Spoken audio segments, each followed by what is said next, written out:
السلام علیکم ورحمۃ اللہ وبرکاتہ۔ اعوذ باللہ من الشیطان الرجیم، بسم اللہ الرحمن الرحیم۔ کما ارسلنا فیکم رسولا منکم یتلو علیکم آیاتنا ویزکیکم ویعلمکم الکتاب والحکمہ وَيُعَلِّمُكُم مَّا لَمْ تَكُونُوا تَعْلَمُونَ۔ صدق اللہ العلی العظیم۔ رب اشرح لی صدری ویسر لی امری واحلل عقدۃ من لسانی یفقہوا قولی رب زدنی علما۔ سورہ بقرہ آیت نمبر 151۔ یہ آیت صراطاً ابراہیم علیہ السلام کی دعا کے الفاظ دہرا رہی ہے۔ یہ دعا اس سے قبل اسی صورت میں گزر چکی۔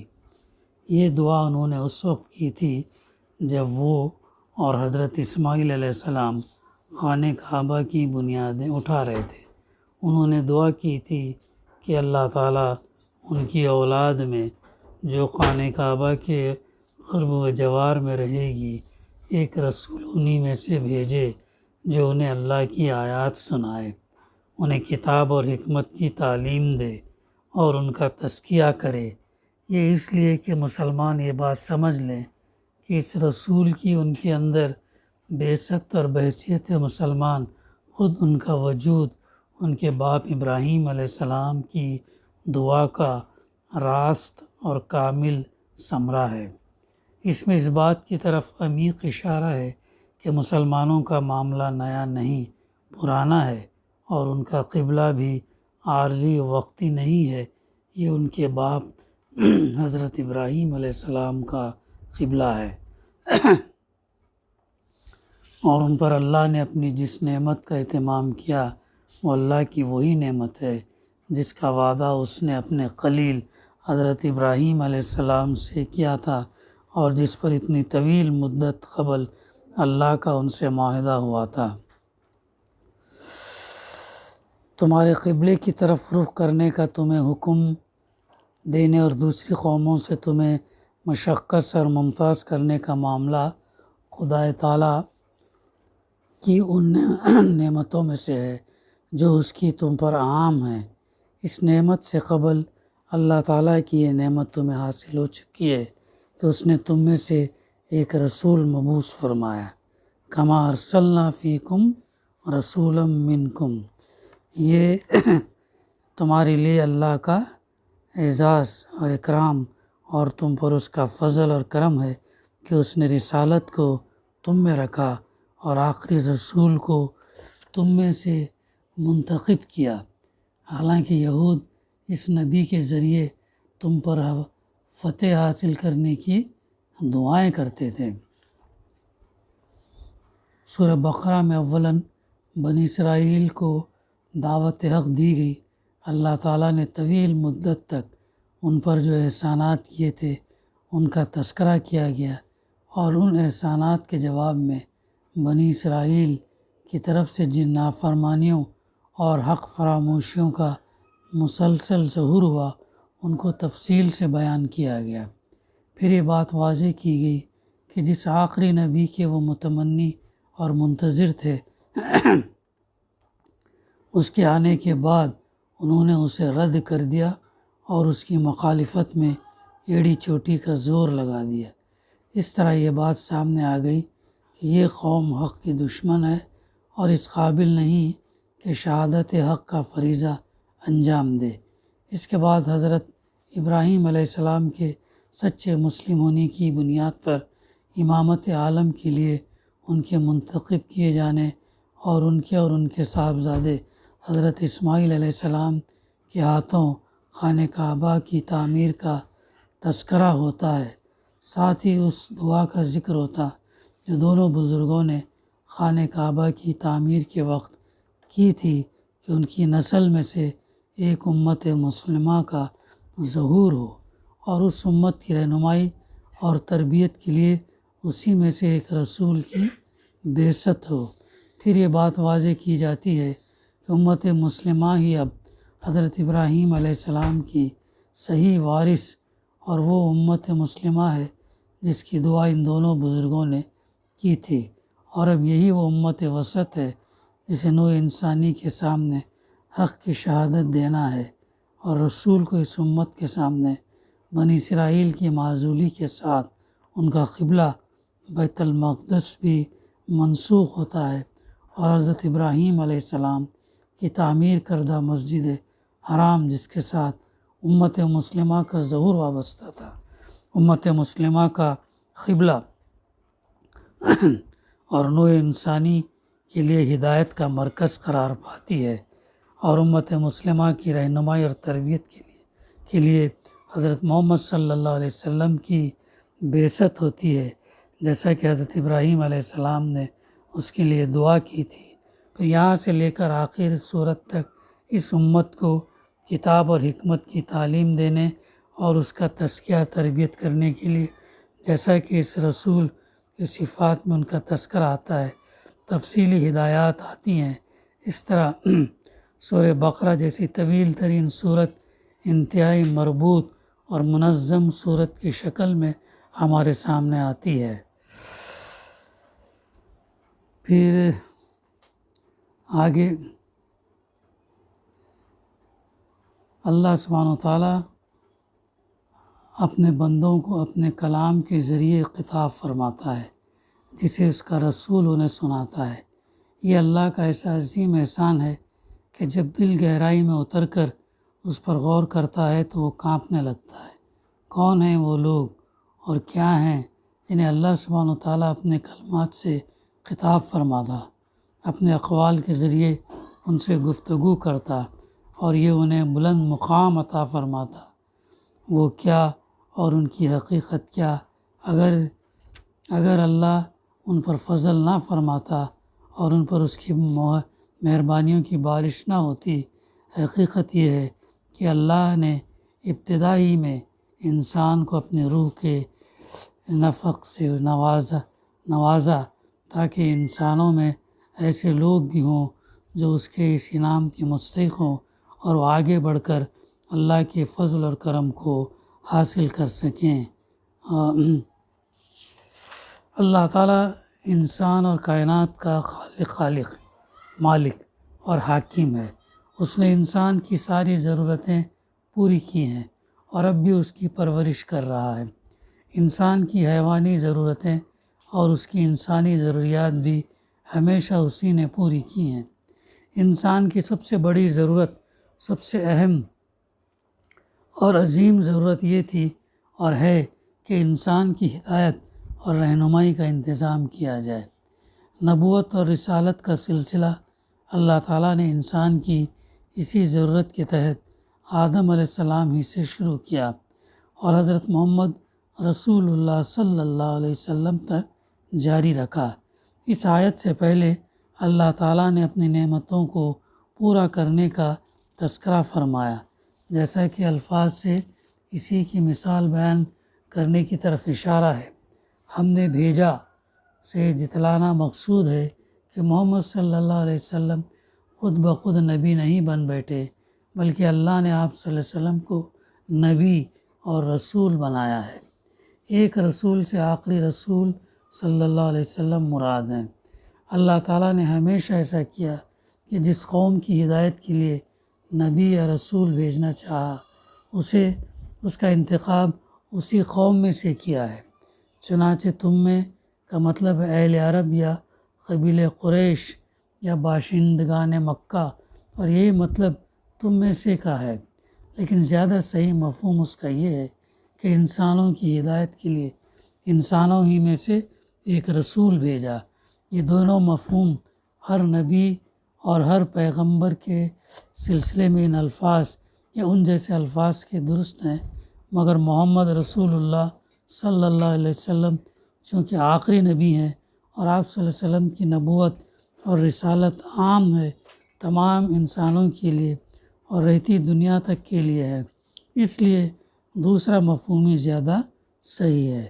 اور اگر پہلا مفہوم لیا جائے تو پھر اس کا مطلب یہ ہوگا کہ اہل عرب، اہل مکہ یا قبیلہ قریش چونکہ اولین مخاطب ہیں اور انہی کے ذریعے دنیا کو آپ صلی اللہ علیہ وسلم کا پیغام پہنچنے والا تھا۔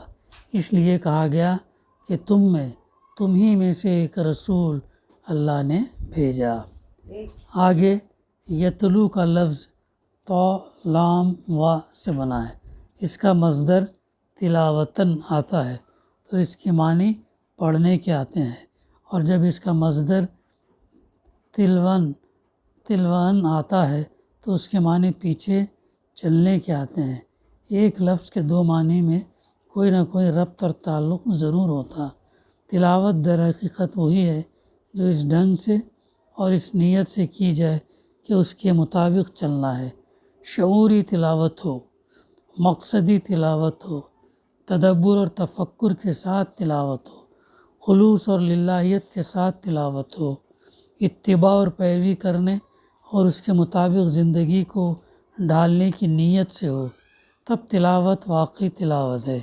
نبی کریم صلی اللہ علیہ وسلم اسی مقصد اور اسی غرض سے خود تلاوت فرماتے تھے اور دوسروں پر تلاوت بھی اسی مقصد سے کرتے تھے، یعنی دوسروں کو پڑھ کر سناتے تھے تاکہ لوگ کان لگا کر بلکہ دل کے کانوں سے سنیں۔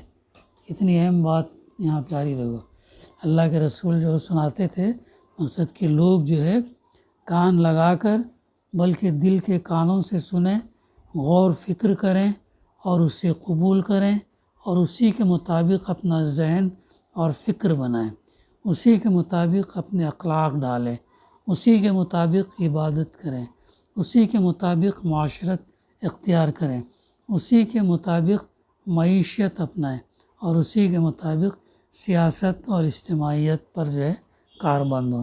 بہت اہم بات ہمیں سمجھ میں آئی یتلو کے تعلق سے، کیا مقصد سے تلاوت جو ہے کیا مقصد سے کرتے تھے۔ آگے نبی صلی اللہ علیہ وسلم لوگوں کے سامنے اللہ تعالیٰ کی آیات کی تلاوت کرتے تھے۔ آیت کی جمع ہے۔ قرآن میں لفظ آیت کے چند معنی آتے ہیں۔ پہلا نشانی اور علامت، سائن اور انڈیکیشن۔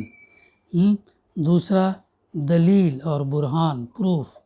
تیسرا وجود باری تعالیٰ، توحید باری تعالیٰ اور آخرت کے دلائل جو زمین اور آسمان کی ہر چیز میں بھرے پڑے ہیں اور جن کو دلائل آفاق یا آیات آفاق کہا جاتا ہے۔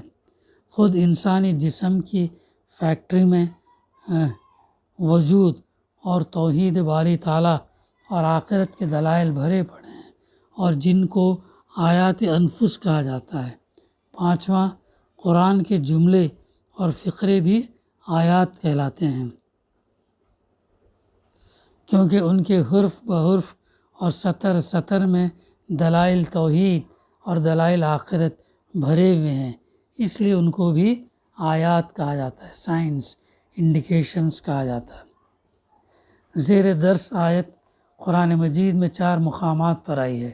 اس آیت میں فرائض نبوت بیان ہوئے ہیں، ان میں سے ہر آیت اپنے سیاق اور سباق میں فٹ ہے اور ہر ایک میں تھوڑے سے لفظی اختلاف کے باوجود 4 فرائض نبوت بیان ہوئے ہیں۔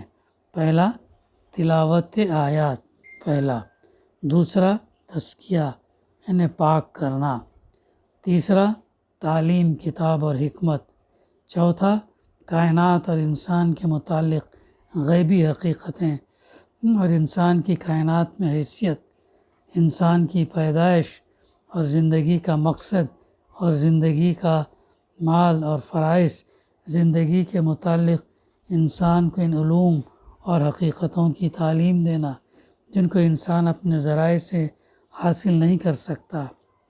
تلاوت آیات پر تو گفتگو ہو چکی، اب تزکیہ پر گفتگو کریں گے۔ عام طور سے لوگ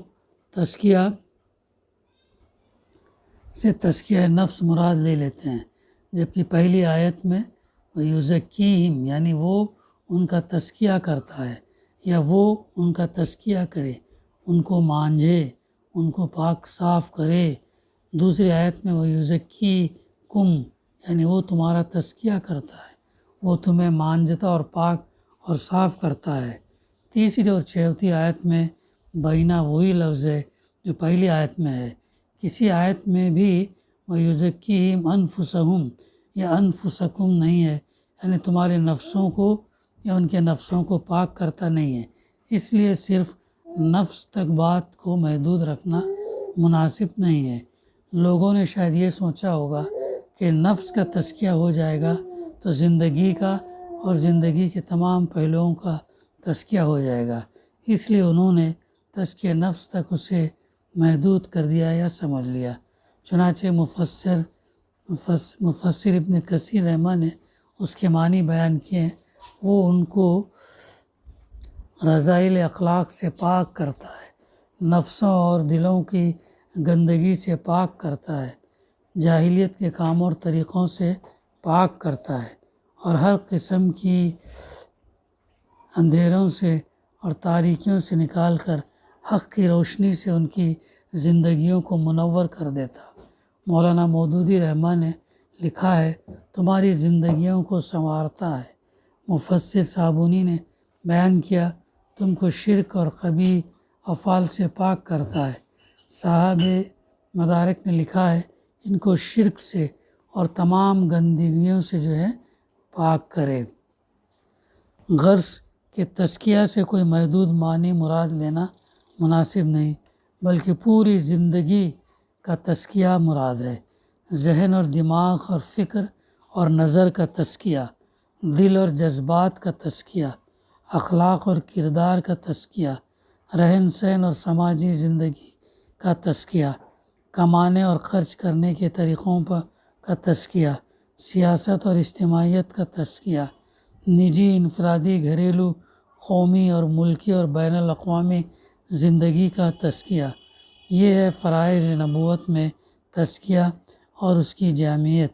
نبی صلی اللہ علیہ وسلم نے عملاً جامع تزکیہ کر کے ایک سوسائٹی، ایک سماج اور ایک اسٹیٹ قائم کر کے اس کا ثبوت فراہم کر دیا۔ یہاں کتاب سے مراد اللہ کی کتاب قرآن مجید ہے، اور حکمت سے مراد سنت رسول صلی اللہ علیہ وسلم ہے۔ کتاب کی تعلیم کا مطلب یہ ہے کہ اس کے اندر جو عقائد بیان ہوئے ہیں، جو عبادات بیان ہوئی ہیں، جو اخلاقی تعلیم دی گئی ہے، اس میں جو معاشرتی اصول اور احکام، معاشی اصول اور احکام، سیاسی اصول اور احکام ہیں، ان سب کو سمجھانا، ان کی صحیح تعبیر پیش کرنا، ان کا پس منظر بیان کرنا، ان کے اندر چھپے ہوئے نکتوں اور حکمتوں کو سمجھانا، اس کے اندر جو تاریخی دعوتی داستانیں ہیں، قوموں کے عروج و زوال کے اسباب بیان ہوئے ہیں، ہدایت اور ضلالت کے اسباب اور مصلحتیں بیان ہوئی ہیں، انسانی نفسیات کے پیش نظر اصلاح اور سدھار کے قواعد اور صورتیں بیان ہوئی ہیں۔ ان سب کو سمجھانا، سجھانا اور ذہنوں میں بٹھانا، انسانی زندگی کے آغاز اور انجام سے متعلق بصیرت افروز قرآنی تعلیم اور ہدایت کو واضح کرنا، اور اپنے قول اور عمل سے اس کی تشریح کرنا اور برت کر دکھانا۔ اسلامی تحریک جو آدم علیہ السلام سے محمد رسول اللہ صلی اللہ علیہ وسلم تک تمام انبیاء علیہ السلام کے ذریعے چلتی رہی ہے، اس کا نصب العین، اس کا طریقہ کار، اس کا مقصد اور اس کا سلسلہ نشیب و فراز، اس کے مراحل، اس کی منزلیں، اس کی کامیابی یا ناکامی کا مفہوم، اس کے نتائج، اس کے اجر و ثواب واضح انداز میں قولاً اور عملاً بیان کرنا، یہی کتاب اور حکمت کی تعلیم ہے۔ واقعہ یہ ہے کہ قرآن کو صاحب قرآن سے اور صاحب قرآن کو قرآن سے سمجھنا چاہیے۔ بہت امپورٹنٹ پوائنٹ ہے، قرآن مجید کو صاحب قرآن سے اور صاحب قرآن کو قرآن سے سمجھنا چاہیے، کیونکہ قرآن اگر آخری کتاب ہے تو محمد صلی اللہ علیہ وسلم آخری نبی ہیں۔ تعلیمات کتاب اور سنت میں بہت سی چیزیں غیبی حقائق سے متعلق ہیں، مثلا اللہ تعالیٰ کی ذات اور صفات، فرشتوں کا وجود اور ان کی صفات، فرشتوں پر عائد ذمہ داریاں، اللہ کی کتابوں اور اللہ کے رسولوں سے متعلق بہت سے پہلو آخرت اور اس کی تفصیلات وغیرہ ایسی چیزیں ہیں جن کو انسان اپنے ذرائع یعنی وہ اپنے حواس کے ذریعے، اپنے مشاہدے اور تجربے کے ذریعے ان کا صحیح علم اور ادراک حاصل نہیں کر سکتا۔ اسی طرح انسان اور کائنات کا آغاز اور انجام ہے، انسان کی پیدائش کی غرض و غایت ہے، حیات انسانی کا مقصد ہے، آخرت میں دوبارہ زندگی اس کے مناظر اور مقصد ہیں۔ ان سب کے بارے میں صحیح نقطہ نظر سے انسان محروم تھا، یا اس کو بھلا بیٹھا تھا، یا اس پر اختلافات اور غفلتوں کے پردے چڑھا چکا تھا۔ محمد رسول اللہ صلی اللہ علیہ وسلم نے بے شمار رخوں سے انسان کی رہنمائی فرمائی اور اسے وہ حقائق بتائے جن سے وہ ناواقف تھا۔ اس طرح محمد رسول اللہ صلی اللہ علیہ وسلم کو مبعوث فرما کر انسانیت پر اپنی نعمتوں کی تکمیل اللہ سبحانہ وتعالیٰ نے جو ہے فرما دی۔ اور